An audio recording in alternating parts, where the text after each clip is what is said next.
looks like he could guard a Kyrie Irving crossover at the top of the key. Ooh. Like that guy, he moves laterally so well. He has such good feet.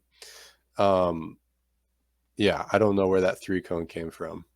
Well, again, I think people just have stopped training for it as much. That's Yeah, my. that might be. I need to look at it, but like the historic figures. But his weight distribution, his balance, he's so well judged, measured. Um, like inside moves, he's fine. He's just like he's. I think we talked about him when we were talking about who they could pick at 9 a few podcasts ago. But he's almost boringly good. But I Yeah. actually watched him again and found it a lot more enjoyable after delving deeper into the class and realizing, this is what like a polished pass protector looks like. But more than that, his kind of, I mean, a um, Kyrie dialed in crossover. That's a good one because his reactive athleticism, right? That's a big word, but well, big two words, big term. But you do see that he's because of how poised and well distributed he is, but also his ability to just react like in the moment and be Yeah. in control of his body.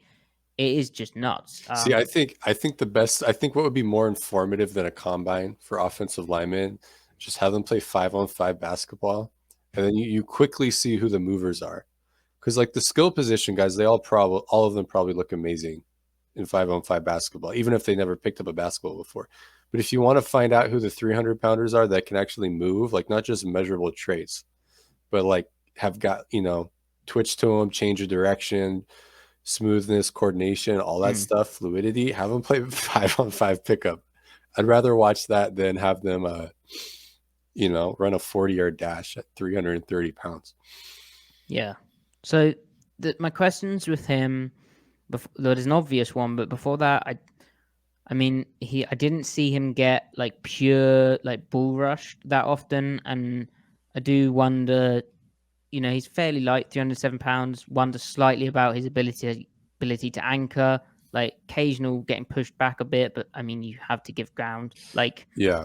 you're not holding people, so that's kind of a minor.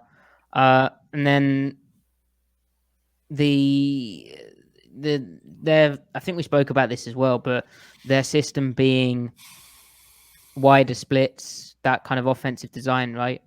Yeah. Um, that's a kind of transition to the NFL. Although they did narrow their splits up sometimes, kind of on certain plays on the left side for whatever reason, mainly due to their protection calls. So that shouldn't be a thing. But the fact he didn't run block that often is uh, Forsyth-esque, I guess. Was Although there's some great highlights and yeah. stuff of him mauling people. Like he can do it. It's just he didn't do it as often as you'd like. And he's He's great he's getting out in space, and he's got enough physicality about him.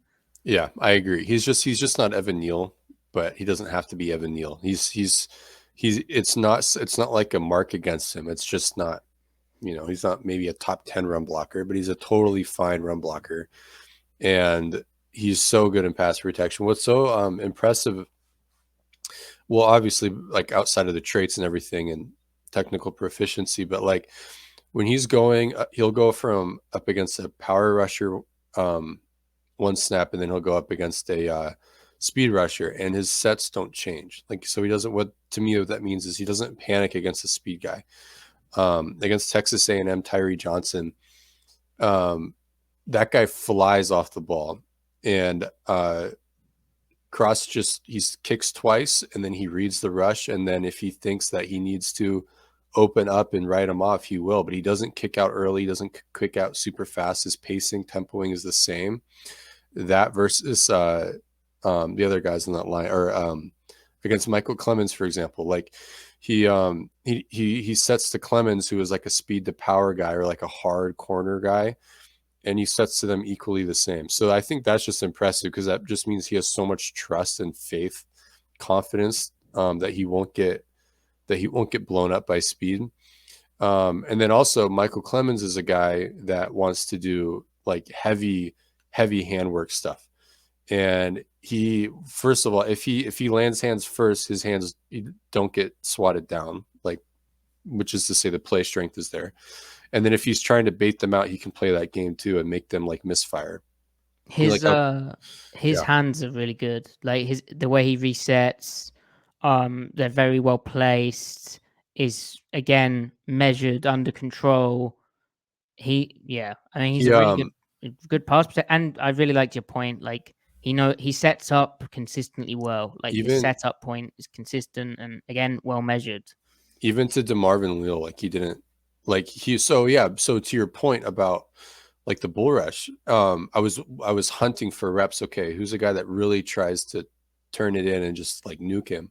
Mm. And he gives up a couple of steps, but then he stakes pretty well for like To Leo, yeah, oh, I need rel- to watch that game. relative to his weight. So like whereas Evan Neal is stopping Leal in his tracks immediately because that's Neal's game, right? But I mean, for Cross, considering like Leal's height, weight, speed, and considering Cross's density, it's like okay, the strength or power, whatever you want to call it, to weight ratio is there because he finds his anchor late in the snap, but he still finds it. So I don't know. That's how he can also handle inside counters with ease too. Like Yep. he might be the best pure pass protector. I just don't think Leal or Neal is that far behind him. Yeah. But I'd still think Cross is the number one pass protector. Yeah, and it is interesting how cycled through all these other names, came back to Cross, and then I was suddenly like, I mean, yeah, this is pretty special. This is so. I do wonder about how much better he can get, but then how much better do you need to be? Like, it's not like it's a somewhat finesse, but it's not.